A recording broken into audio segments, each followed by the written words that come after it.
नमस्कार, स्वागत है आपका न्यूज़ 18 का डिजिटल प्लेटफॉर्म देख रहे हैं आप। मैं हूं आपके साथ देवकृष्ण भौंडेले। बंगाल की खाड़ी में बने चक्रवात मोंथा ने 3 राज्यों की सांसें फुला दी हैं।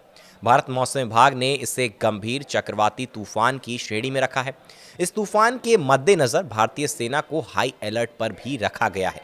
वहीं आंध्र प्रदेश के विशाखापट्टनम में कंट्रोल रूम स्थापित करने के साथ ही हेल्पलाइन नंबर भी जारी किए गए हैं। बंगाल की खाड़ी में बन रहे गहरे दबाव ने चक्रवाती तूफान मोंथा यानी कि साइक्लोन मोंथा का रूप ले लिया है। यह चक्रवाती तूफान और तीव्र होकर भारत के पूर्वी तट से टकरा सकता है। इस दौरान 90 से 110 किलोमीटर प्रति घंटे की रफ्तार से हवाएं चल सकती हैं और कई जिलों में बेहद भारी वर्षा हो सकती है। आईएमडी के अनुसार यह तूफान फिलहाल दक्षिण पूर्व बंगाल की खाड़ी में केंद्रित है और लगातार पश्चिम की ओर बढ़ रहा है।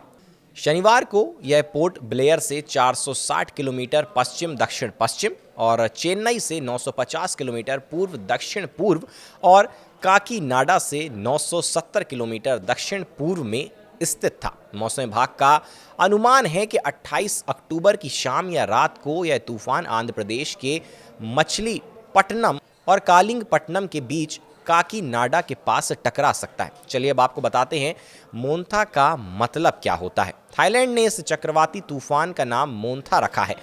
थाई भाषा में इसका अर्थ सुगंधित या सुंदर फूल होता है। भारतीय मौसम विभाग आईएमडी ने इसे सीवियर साइक्लोनिक स्टॉर्म यानी गंभीर चक्रवाती तूफान की श्रेणी में रखा है।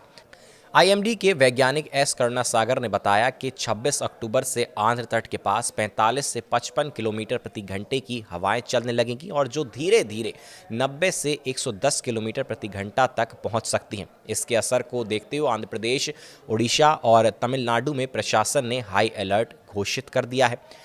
भारतीय मौसम विभाग यानी कि आईएमडी के अनुसार दक्षिण पूर्व बंगाल की खाड़ी में बना गहरा दबाव पश्चिम उत्तर पश्चिम दिशा में 6 किलोमीटर प्रति घंटे की रफ्तार से आगे बढ़ रहा है। यह आज 26 अक्टूबर 2025 को सुबह 8:30 बजे भारतीय समयानुसार उसी क्षेत्र में केंद्रित था। मौसम विभाग ने बताया कि यह दबाव अक्षांश 11.2 डिग्री उत्तर और देशांतर 87.1 डिग्री पूर्व के पास स्थित है। मौसम विभाग का अनुमान है कि यह दबाव अगले 24 घंटे में और गहराते हुए चक्रवाती तूफान में बदल सकता है, जो आने वाले दिनों में तमिलनाडु, आंध्र प्रदेश और उड़ीसा के तटीय इलाकों को प्रभावित कर सकता है। इस चक्रवाती तूफान के कारण तमिलनाडु के कई हिस्सों में भारी बारिश की आशंका है।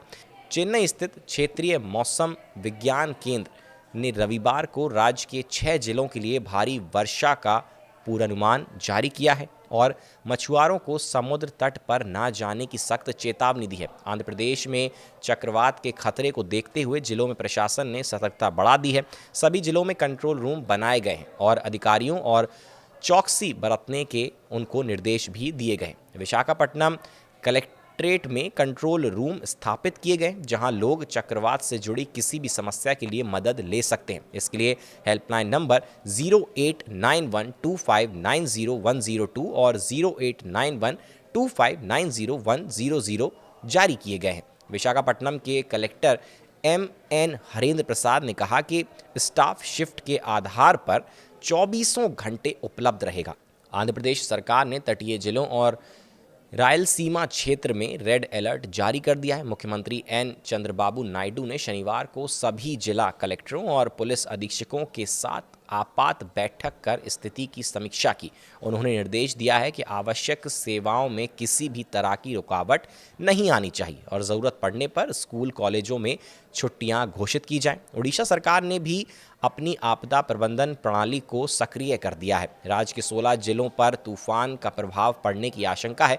राजस्व और आपदा प्रबंधन मंत्री सुरेश पुजारी ने 15 जिलों के कलेक्टरों के साथ समीक्षा बैठक की और कहा कि लोगों को घबराने की जरूरत नहीं है। प्रशासन पूरी तैयारी में है। चक्रवात से पहले सभी एहतियाती कदम उठाए जा रहे हैं। तो साइक्लोन मोंथा से निपटने के लिए जो राज्य हैं वो पहले से ही तैयारियां पूरी तरह से कर रहे हैं और आगे आने वाले समय में जो भी अपडेट्स रिलेटेड इस साइक्लोन से आएंगे वो तमाम बड़ी खबरें हम आप तक लेकर आते रहेंगे। फिलहाल के लिए हमारे साथ इस वीडियो में बने रहने के लिए आपका बहुत बहुत शुक्रिया, धन्यवाद।